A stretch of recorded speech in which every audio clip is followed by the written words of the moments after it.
Welcome back to city news. డిమాండ్ల పరిష్కారం కోరుతూ తెనాలి పెన్షనర్స్ అసోసియేషన్ ఆధ్వర్యంలో గురువారం ధర్నా నిర్వహించారు. చిన్నావూరు ధర్నా చౌక్ వద్ద నిర్వహించిన ధర్నా కార్యక్రమంలో అసోసియేషన్ సభ్యులు మాట్లాడుతూ పీఆర్సీ బకాయిలు వెంటనే చెల్లించాలని, 11వ పీఆర్సీలో 1/2022 నుండి తగ్గించిన అడిషనల్ క్వాంటంను తిరిగి యథావిధిగా అందించాలని, హెల్త్ కార్డుల ద్వారా అన్ని వ్యాధులకు గుర్తింపు పొందిన హాస్పిటల్స్ నుండి వైద్యం అందించాలని, మెడికల్ రీఎంబర్స్మెంట్స్ పరిధిని 2 లక్షల నుండి 5 లక్షల వరకు పెంచాలని డిమాండ్ చేశారు. మేము ప్రతి నెల కూడా 225 రూపాయలు 300 రూపాయల చొప్పున ఈహెచ్ఎస్ కింద మేము ప్రతి పెన్షనర్ కూడా ప్రభుత్వాన్ని చెల్లించడం జరుగుతోంది. కానీ మాకు ఎక్కడా కూడా ఏ హాస్పిటల్లోనూ కూడా ఉచితంగా వైద్య సౌకర్యం కల్పించాలా. మేము ఇక్కడి నుంచి డిమాండ్ చేసేది ఏంటంటే, మా డబ్బులు మీ దగ్గర దాదాపు ప్రతి నెల 82 కోట్లు 62 కోట్లు ఉంటున్నాయి కాబట్టి మాకు ఉచితంగా వైద్యం చేయండి. మాకు ఏదైనా సరే జబ్బు చేసినప్పుడు మేము హాస్పిటల్కి వెళ్ళి బెడ్ మీద పడుకుంటాం తప్ప ఏ రకమైనటువంటి ఆర్థికమైనటువంటివి మా మీద మోపొద్దు అని చెప్పి మేము ప్రభుత్వాన్ని డిమాండ్ చేస్తున్నాం. మాకు 7వ తారీఖు 8వ తారీఖు 9వ తారీఖు పెన్షన్లు ఇస్తున్నారు. అక్కడ బ్యాంకాడు ఊరుకోట్లా, పాలాడు ఊరుకోట్లా, పెరుగాడు ఊరుకోట్లా, ఇంటి అద్దెవాడు ఊరుకోటల్లా. మాకు ఖచ్చితంగా 1వ తారీఖున పెన్షన్ ఇప్పించవలసిందిగా ఈ ధర్నా చౌక్ నుంచి మేము డిమాండ్ చేస్తున్నాం. ధర్నా కార్యక్రమంలో పలువురు పెన్షనర్స్ పాల్గొన్నారు. రాష్ట్ర సంఘ పిలుపు మేరకు మేము ఇక్కడ ధర్నాని ఏర్పాటు చేశాం. ఇంత పెద్దవాళ్ళం, ముసలివాళ్ళం, ఎక్కడో ఇంట్లో రెస్ట్ తీసుకోవాల్సినటువంటి మేము బజారున పడవలసిన పరిస్థితి ఎందుకు వచ్చింది అంటే, ప్రభుత్వం మమ్మల్ని చిన్నచూపు చూసింది అని మా నిరసనని, మా కోరికల్ని, మా యొక్క అసంతృప్తిని ప్రభుత్వానికి తెలియజేయటానికి మేము ఈ ధర్నాన్ని ఏర్పాటు చేసి ప్రభుత్వం మాకు ఇవ్వవలసిన బకాయిలన్నీ కూడా చెల్లించవలసిందిగా కోరుతూ ఈ ధర్నాన్ని. తెనాలి మండల వైసీపీ యోజన విభాగం అనుబంధ విభాగాల కమిటీ ఏర్పాటు చేసినట్లు తెనాలి వైసీపీ మండల అధ్యక్షులు చెన్నిబోయిన శ్రీనివాసరావు తెలిపారు. గురువారం గంగానమ్మపేటలోని వైసీపీ కార్యాలయంలో ఏర్పాటు చేసిన విలేకరుల సమావేశంలో ఆయన మాట్లాడారు. మొత్తం 30 మంది సభ్యులతో తెనాలి మండల వైసీపీ యోజన విభాగం ఏర్పాటు చేయగా కుర్రాజ్ యశ్వంత్ను అధ్యక్షులుగా నియమించినట్లు చెప్పారు. ఈ మేరకు 28వ తేదీ ఆదివారం కమిటీ ప్రమాణ స్వీకారం నిర్వహిస్తున్నట్లు తెలిపారు. ఆల్రెడీ తెనాలి మండలానికి సంబంధించి కూడా మండల కమిటీ ఒక 4-5 డేస్ 1 వీక్ బ్యాక్నే వేసామంతా కూడా. మరి ఈరోజు ఈ నూతనంగా తెనాలి రూరల్ మండలానికి సంబంధించి కూడా యోజన కమిటీని ఒక 30 మందితో ఆ కమిటీని కూడా ఏర్పాటు చేసి రేపు రానున్న రాజకీయాల్లో కూడా కీలకంగా ప్రతి ఒక్కళ్ళు కూడా కష్టపడి పనిచేసే మనస్తత్వం కలిగిన ప్రతి సోదరుని కూడా వేయటం జరిగింది. ఇందులో కుర్రాజ్ యశ్వంత్ యోజన అధ్యక్షుడు, అదేవిధంగా ఉపాధ్యక్షులు మల్లవరపు భరత్ కొలకలూరు, అదేవిధంగా ఉపాధ్యక్షుడు ఎస్కే కరిముల్లా పెదరావూరు, అదేవిధంగా ప్రధాన కార్యదర్శి ఉన్నం ప్రణీత్, పఠాన్ యాసిన్ ఖాన్ సంగంజార్లమూడి, ఇట్లా అన్ని గ్రామాల నుంచి అన్ని కులాలకు కూడా ప్రాధాన్యతనిస్తూ మరి రేపు రాబోయే ఎలక్షన్స్లో ఈ తెనాలి అసెంబ్లీ సెగ్మెంట్ నుంచి కూడా మా తెనాలి గౌరవ శాసనసభ్యులు అన్నబత్తుని శివకుమార్ గారే పోటీ చేస్తారు కాబట్టి మరి యూత్ కమిటీ కానీ వీళ్ళందరూ కూడా అత్యధిక మెజారిటీ గెలిపించే బాధ్యత వీళ్ళందరికీ కూడా తీసుకోవాలని మనస్ఫూర్తిగా కోరుకుంటూ, రేపు ఆదివారం ఈ తెనాలి మండలంలో యూత్ కమిటీ ఏదైతే ఉందో ఈ 30 మంది కమిటీ కూడా తెనాలిలో ఆదివారం సాయంత్రం 3 గంటలకి తెనాలి గౌరవ శాసనసభ్యులు శివకుమార్ గారి ఆధ్వర్యంలో ప్రమాణ స్వీకార మహోత్సవం కూడా ఏర్పాటు. కార్యక్రమంలో పలువురు వైసీపీ నాయకులు, కార్యకర్తలు పాల్గొన్నారు. తెనాల్లో ఉన్న వైఎస్ఆర్సీపీ కార్యకర్తలు, నాయకులు, అభిమానులు, కౌన్సిలర్లు, సర్పంచులు, ఎంపీటీసీలు, ఇంకా ఇతర పదవులో ఉన్న నాయకులు అందరూ రేపు ఆదివారం మధ్యాహ్నం 3 గంటలకి మా యువజన విభాగ కమిటీ ప్రమాణ స్వీకారం ర్యాలీ మహోత్సవం ప్రారంభమైంది. కావున తప్పకుండా ప్రతి ఒక్కరూ వచ్చి మా ర్యాలీలో పాల్గొని జయప్రదం చేసి మా యువజన విభాగ కమిటీని ఆశీర్వదించాలి. వాళ్ళు ఇంకా ఫర్దర్గా పెద్ద పదవులకు వెళ్తానికి వాళ్ళకి ప్రోత్సాహం కల్పించాలి. వాళ్ళు వేసే మొదటి అడిగే వాళ్ళకి బెస్ట్గా ఉండేలాగా మన నియోజకవర్గ పార్టీ శ్రేణులు సహకరించాలని మనస్ఫూర్తి. వార్డు పర్యటనలో భాగంగా మున్సిపల్ చైర్పర్సన్ తాడిపోయిన రాధిక పట్టణ 22వ వార్డులో 2వ రోజు పర్యటించారు. 2వ రోజు వార్డులో పర్యటించి డ్రైన్లను, శానిటేషన్ పనులను ప్రారంభించారు. అదేవిధంగా ఖాళీ ప్రదేశాల్లో పెరిగిన పిచ్చి మొక్కలను తొలగింపచేశారు. ఈ సందర్భంగా ఆమె మాట్లాడుతూ ఖాళీ స్థల యజమానులు పిచ్చి మొక్కలు పెరగకుండా ఎప్పటికప్పుడు శుభ్రపరచుకోవాలని సూచించారు. అదేవిధంగా కాలువల్లో వ్యర్థాలను పడవేస్తున్నారని, దీనికి కారణంగా మురుగునీటి పారుదలకు ఆటంకం కలుగుతుందని తెలిపారు. ప్రజలు పురపాలక సంఘం చేస్తున్న కృషికి వారి వంతు బాధ్యతగా సహకరించాలని చైర్పర్సన్ రాధిక సూచించారు. కార్యక్రమంలో పలువురు వైసీపీ నాయకులు, పురపాలక సంఘ సిబ్బంది పాల్గొన్నారు.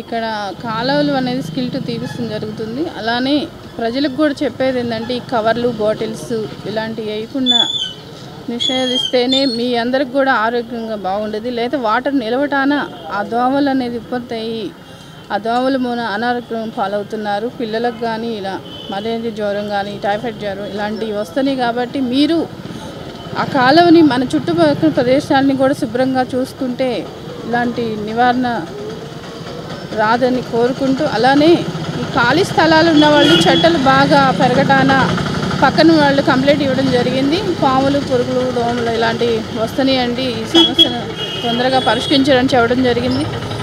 దయచేసి స్థలాలు ఉన్న వాళ్ళు చెప్పడం ఏంటంటే వెంటనే ఆ చెట్టుల్ని తొలగించమని కోరుతున్నాను. లేదంటే మున్సిపాలిటీ నుంచి యాక్షన్ తీసుకొని నోటీసులు పంపించాల్సి వస్తుంది.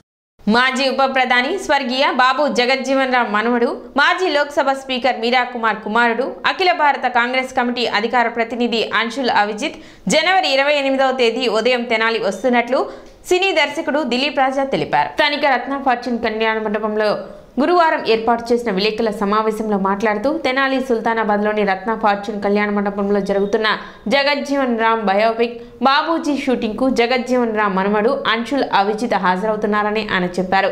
జగజ్జీవన్ రామ్ అభిమానులు పెద్ద ఎత్తున ఆదివారం ఉదయం 9 గంటలకు తెనాలికి తరలి రావాల్సిందిగా ఆయన పిలుపునిచ్చారు. సినిమా షూటింగ్లో అంశుల్ పాల్గొంటున్న నేపథ్యంలో ప్రజలను ఆహ్వానిస్తున్నట్లు దిలీప్ రాజా తెలిపారు. భారత ప్రభుత్వ సామాజిక న్యాయ స్క్రీనింగ్ కమిటీ మాజీ సభ్యులు ఆరుగోలును జాస్మిన్ మాట్లాడుతూ దక్షిణ భారతదేశంలో జగజ్జీవన్ రామ్కు అధిక శాతం అభిమానులు ఉన్నారని చెప్పారు. దిలీప్ రాజా దర్శకత్వంలో రూపొందుతున్న బాబూజీ సినిమాలో మరుగున పడిన ఎన్నో వాస్తవాలను తెరపైకి ఎక్కిస్తున్నారని పేర్కొన్నారు. భావి పౌరులకు జగజ్జీవన్ రామ్ జీవిత చరిత్ర ఒక నిఘంటువు అవుతుందనే ఆశాభావాన్ని ఆమె వ్యక్తం చేశారు.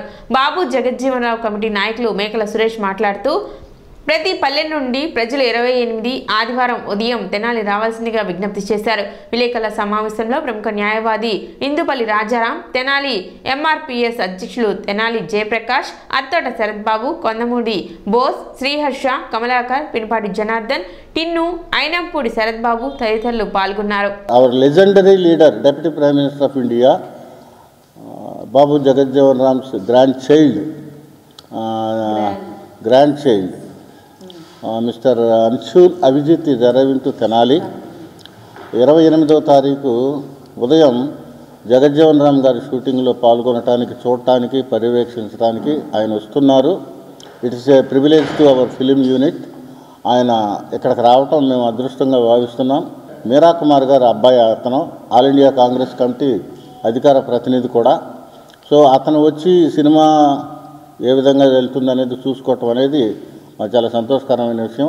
ఇక్కడ ఎందుకు why I'm very particular about to arrange the press meet అంటే there is a specific reason. Jagjivan Ram గారు నాకు, పీటర్ గారికో, జాస్మిన్ గారికో సంబంధించిన వ్యక్తి కాదు. He is the property of the entire nation and his contribution is very high. ఆయన జాతి కోసం ఏం చేశాడు, స్వాతంత్రోద్యమంలో పాల్గొన్నారు, జైలుకి వెళ్ళారు, చాలా విషయాలు తెలియదు. అవన్నీ నేను సినిమాలో తీసుకున్నా. ఈ సంవత్సరంలోనే మేము రిలీజ్ చేస్తాం కాబట్టి ప్రజలు తెలుసుకుంటారు what actually his contribution to the India and what actually his contribution to the society and to the community అనేది సినిమా ద్వారా తెలుసుకుంటారు. కాబట్టి అన్షుల్ గారు రావటం అనేది గొప్ప విషయం. జగజ్జీవన్ రామ్ గారి అభిమానులు కానీ, మీరా కుమార్ గారి అభిమానులు కానీ, ఏ పల్లెల్లో ఉన్నా, ఏ గ్రామంలో ఉన్నా, ఏ ఊళ్ళో ఉన్నా, దయచేసి మీరు ఆదివారం నాడు ఉదయం 9:30 కల్లా తెనాలి సుల్తానాబాద్లో ఉన్న రత్న ఫార్చ్యూన్ కళ్యాణ మండపానికి రండి. ఇక్కడ జగజ్జీవన్ రామ్ గారు ఫస్ట్ టైము మీరా కుమార్ గారిని ఆంధ్రప్రదేశ్ తీసుకొచ్చింది నాన్నగారు. అంటే తను ప్రతి పల్లె విజిట్ చేయాలి. నేను ఆంధ్రాలో సౌత్ ఇండియా అంటే బాబూజీకి చాలా ఇష్టం. ఎందుకంటే సౌత్ ఇండియాలో బాబూజీ ఫాలోవర్స్ నార్త్ కంటే కూడా సౌత్ ఇండియాలో బాగా ఆయన ఫాలోవర్స్ ఎక్కువ ఉన్నారనమాట. అందుకే నాన్నగారు తెనాలి చుట్టుపక్కల గ్రామాలన్నీ ఆమెను ఆ రోజుల్లో తిప్పారు. అట్లా ఆ కుటుంబానికి మాకు గత 60 సంవత్సరాల నుంచి చాలా క్లోజ్ అసోసియేషన్ ఉందండి. మా అమ్మాయి ఎంగేజ్మెంట్ సందర్భంగా కూడా తెనాలి రావటం మీ అందరికీ తెలిసే ఉంటుంది, మీడియాకి మన మిత్రులందరికీ కూడా. అది ఒక పెద్ద లోక్సభ స్పీకర్గా ఉండి తను తెనాలి వచ్చారు.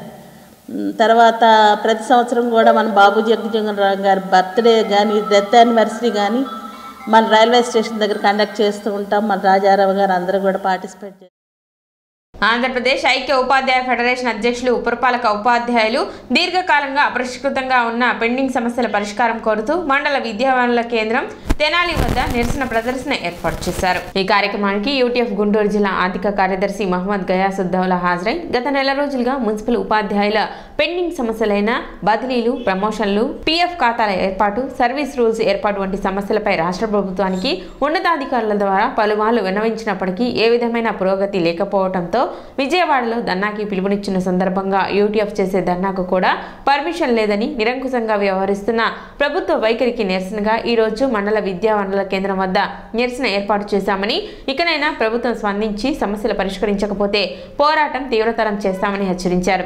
కార్యక్రమంలో యూటీఎఫ్ జిల్లా కార్యదర్శి కె సాంబశివరావు, రాష్ట్ర councillor S Basaveswararao, UTF Tenali పట్టణ శాఖ అధ్యక్ష ప్రధాన కార్యదర్శులు పి సౌజన్య, డి ప్రదీప్ చంద్ తదితర ఉపాధ్యాయులు పాల్గొన్నారు. 20 సంవత్సరాల నుంచి పెండింగ్లో ఉన్నటువంటి సర్వీస్ రూల్స్ని ఇప్పటికైనా ప్రభుత్వం చిత్తశుద్ధితో అర్థం చేసుకుని మా సర్వీస్ రూల్స్ని ప్రకటించాలని చెప్పి, దానిలో ముడిపడి ఉన్నటువంటి ప్రమోషన్స్, ట్రాన్స్ఫర్స్ని కూడా చాలా ఇబ్బందులు పడుతూ ఉన్నాం ఉపాధ్యాయులమే. దాన్ని గమనించి ప్రభుత్వం ఒక మానవతా దృక్పథంతో అన్నింటినీ కూడా సాల్వ్ చేయాలని చెప్పి కోరుకుంటున్నాం. అలానే మా పీఎఫ్ ఖాతాలు ఇంతవరకు ఎక్కడ ఉన్నాయో కూడా తెలియదు. ఎడ్యుకేషన్ డిపార్ట్మెంట్కి అప్పచెప్పిన తర్వాత ఆ పీఎఫ్ ఖాతాలను కూడా ఒక జీపీఎఫ్కో దేనికో బదలాయించి మా పీఎఫ్ డబ్బులు ఎక్కడ ఉన్నాయో కూడా తెలియజేయాలని చెప్పి. మున్సిపల్ ఉపాధ్యాయుల సమస్యలు దాదాపు 20 సంవత్సరాల నుంచి ముడిపడి ఉన్నాయి.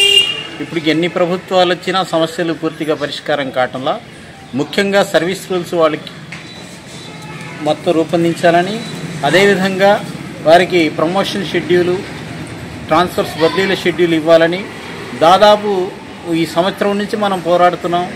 ఇంకా నెల కూడా లేదు ప్రభుత్వానికి, ఇంకా రూపొందిస్తున్నామని ఇవాళ యాక్చువల్గా ఇబ్రహీంపట్నంలో ధర్నా జరగాల్సింది అక్కడ ముట్టడి.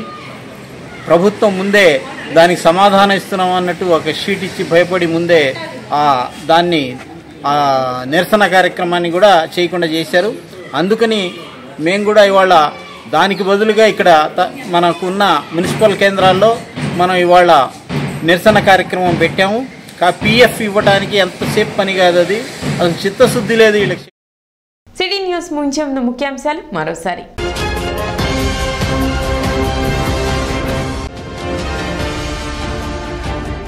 14వ రోజు కొల్లిపర మండలంలో కొనసాగిన మాజీ మంత్రి ఆలపాటి రాజేంద్ర ప్రసాద్ చేపట్టిన ప్రజా పాదయాత్ర.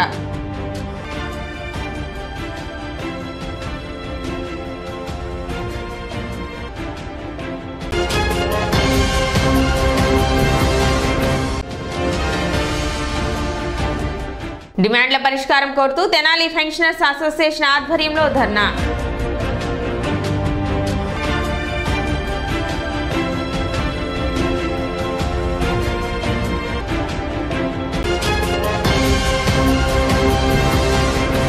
సిటీ న్యూస్ ఇంతటితో సమాప్తం. నమస్కారం.